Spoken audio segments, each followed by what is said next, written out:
प्रश्न का तो डॉक्टर रागिनी। अध्यक्ष जी, आपका आभार कि आपने प्रश्न पूछने का अवसर दिया।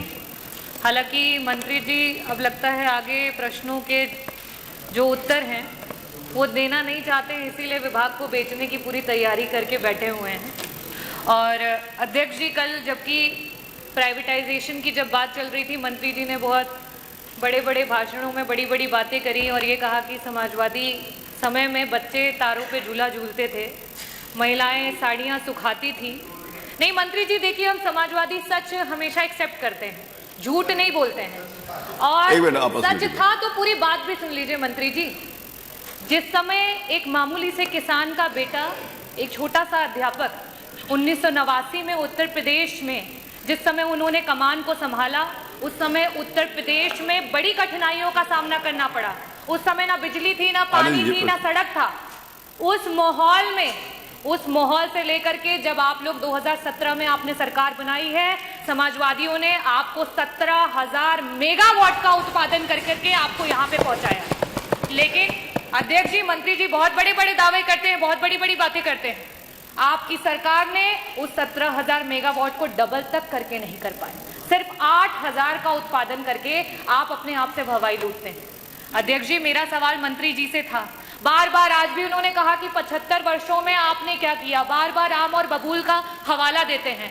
मुझे लगता है आप गुजरात की ब्यूरोक्रेसी में कुछ ज्यादा ही व्यस्त थे कि उत्तर प्रदेश की जो हमारी पॉलिटिकल हिस्ट्री है उसको अच्छे से देख नहीं पाए। और मंत्री जी, मैं आंकड़ों के साथ आई हूँ। 1989 में जब समाजवादी पार्टी की पहली बार सरकार बनी, तब से लेकर के 1989 से 1992 तक 2 वर्ष के लिए सिर्फ सरकार रही। उसके बाद 93 से लेकर के 95, फिर 2003 से लेकर के 2007 और पहली बार पूरी पंचवर्षीय की जो सरकार रही, जिसमें माननीय श्री अखिलेश यादव जी बतौर मुख्यमंत्री जिन्होंने कार्य किया, अपने विजन को लेकर के, लीडरशिप को लेकर के पूरे उत्तर प्रदेश को जिस तरीके से उत्पादन बढ़ा करके और बिजली की व्यवस्था को अच्छा किया, वो आज आप उसी की देन है कि यहाँ पे कुछ काम कर पा रहे हैं। और आप क्या कर रहे हैं? आप बिजली विभाग को बेच रहे हैं। मेरा बहुत ही सिंपल सा प्रश्न था आपसे कि जो ट्रांसफार्मर आए दिन क्षतिग्रस्त हो रहे हैं, आप लगा रहे हैं और अगले पल वो ट्रांसफार्मर खत्म हो जा रहे हैं, उनके लिए आपने क्या किया?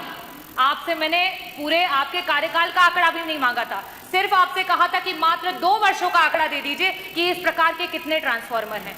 और बड़े खेद के साथ बताऊंगी कि उस आंकड़े में सिर्फ उत्तर आया 1%। क्या मानूं इस 1% को? हजारों में मानूं, लाखों में मानूं या करोड़ों में मानूं?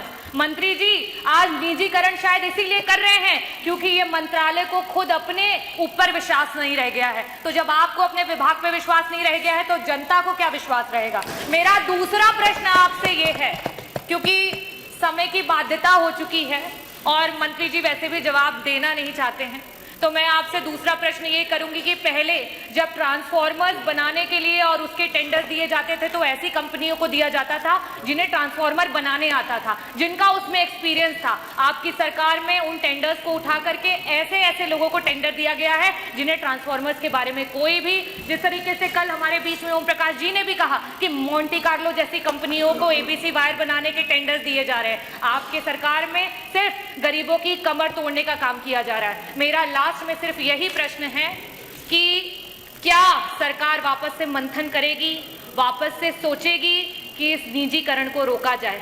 किस तरीके से निजीकरण को रोक करके अपने आप को मौका दीजिए, अपनी सरकार को एक बार मौका दीजिए, क्योंकि